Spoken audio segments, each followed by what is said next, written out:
So hello and welcome friends, स्वागत करते हैं आपका द प्लॉट पजल के एक नए वीडियो में।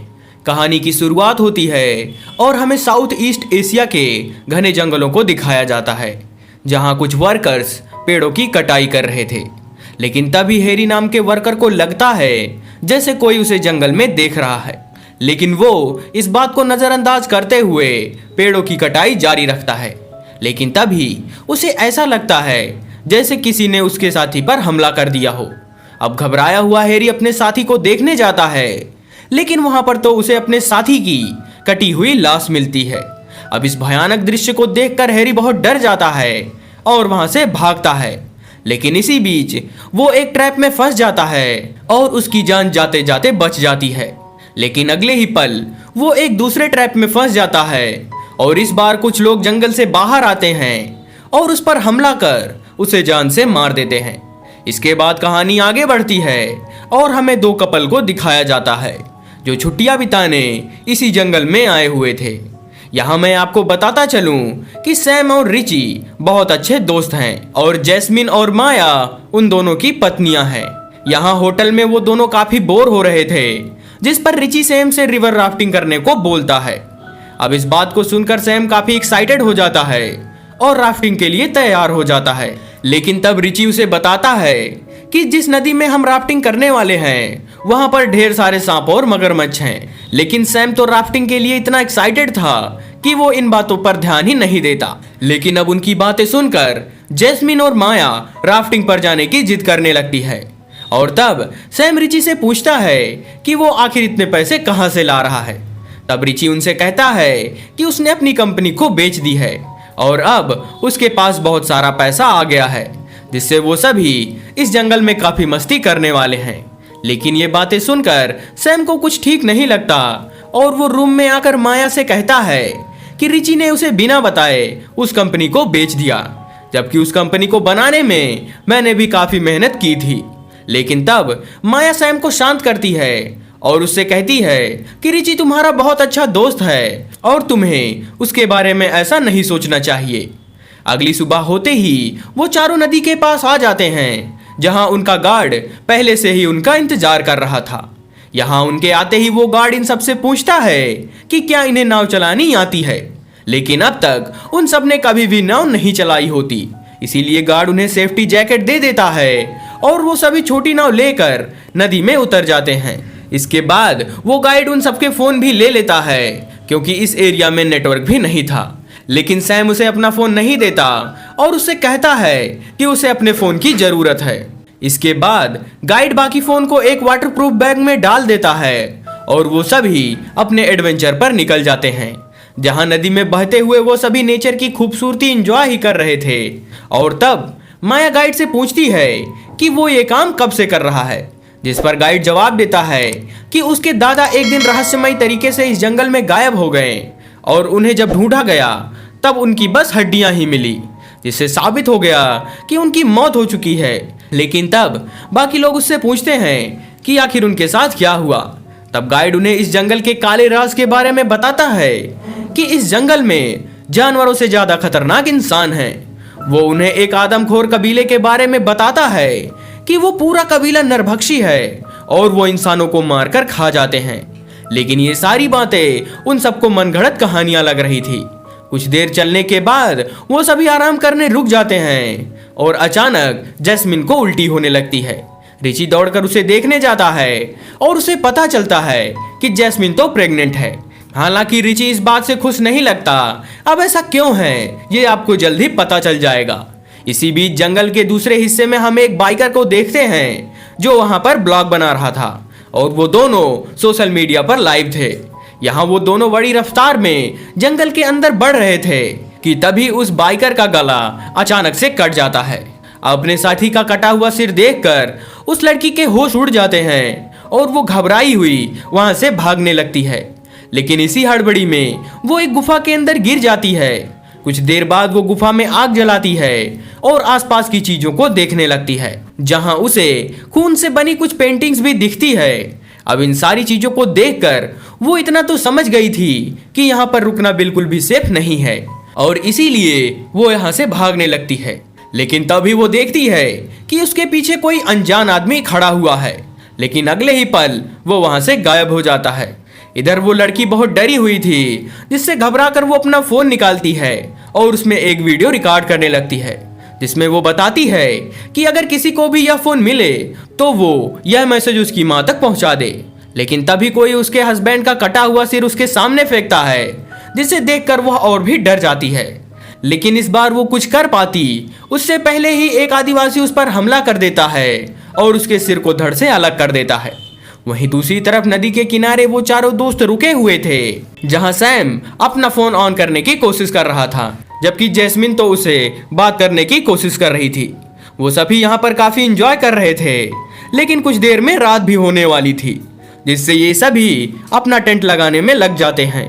कुछ देर बाद रात हो जाती है और वो सभी वहां पर आराम करने लगते हैं, जहां माया गाइड के पास जाती है और उससे पूछती है कि क्या वो हमेशा से इसी जंगल में रहता है।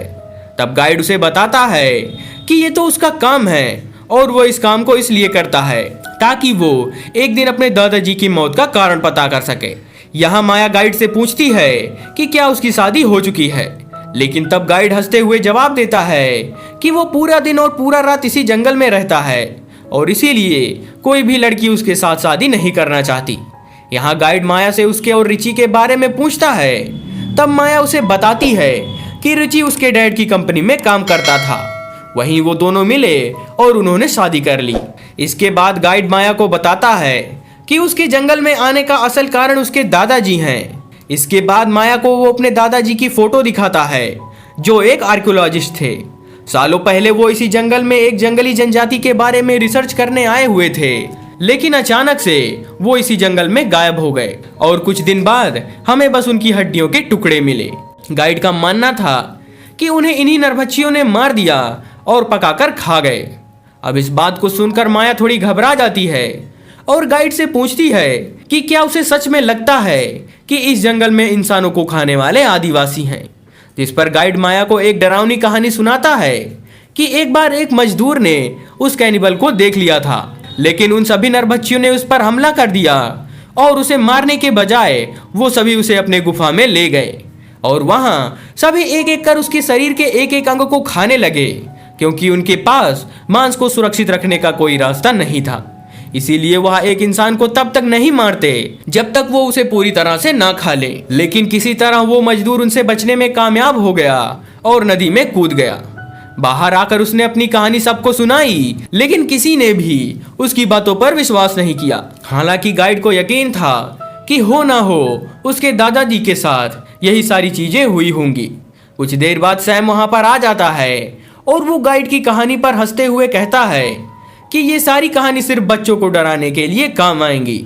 इसके बाद वो सभी अपने टेंट में लौट जाते हैं। कुछ देर बाद जैस्मिन दबे पांव जंगल में आती है और अगले ही पल उसे रिची दबोच लेता है और यहाँ हमें पता चलता है कि जैस्मिन सैम को चीट कर रही है। यहाँ जैस्मिन रिची को बताती है कि अब वो प्रेग्नेंट है। इस बात से रिची थोड़ा उदास हो जाता है और जैस्मिन से कहता है कि वो भी अपनी पत्नी को नहीं छोड़ सकता, क्योंकि अभी तक उसके पिता ने सारी प्रॉपर्टी उसके नाम नहीं की। एक बार प्रॉपर्टी उसके नाम हो जाए तो हम दोनों अपने पार्टनर्स को सारा सच बता देंगे। लेकिन इस बात से जैस्मिन रिची पर काफी गुस्सा करती है और वहां से चली जाती है। दूसरी तरफ हम टेंट में देखते हैं कि ये दोनों अभी भी जाग रहे हैं और उन्होंने रिची और जैस्मिन की सारी बातें सुन ली हैं। लेकिन इसके बाद भी वो दोनों ऐसा प्रिटेंड करते हैं कि उन्हें कुछ भी नहीं पता। अगली सुबह सभी लोग जाग जाते हैं और वो देखते हैं कि रिची अपनी जगह से गायब है। आगे बढ़ने पर उन्हें पता चलता है कि उसका फोन और बाकी चीजें भी वहां पर नहीं है, जिससे सभी को लगता है कि रिची यहाँ से भाग गया। इसके बाद वो सभी नाव में बैठ जाते हैं और नदी के रास्ते होते हुए उसे ढूंढने लगते हैं।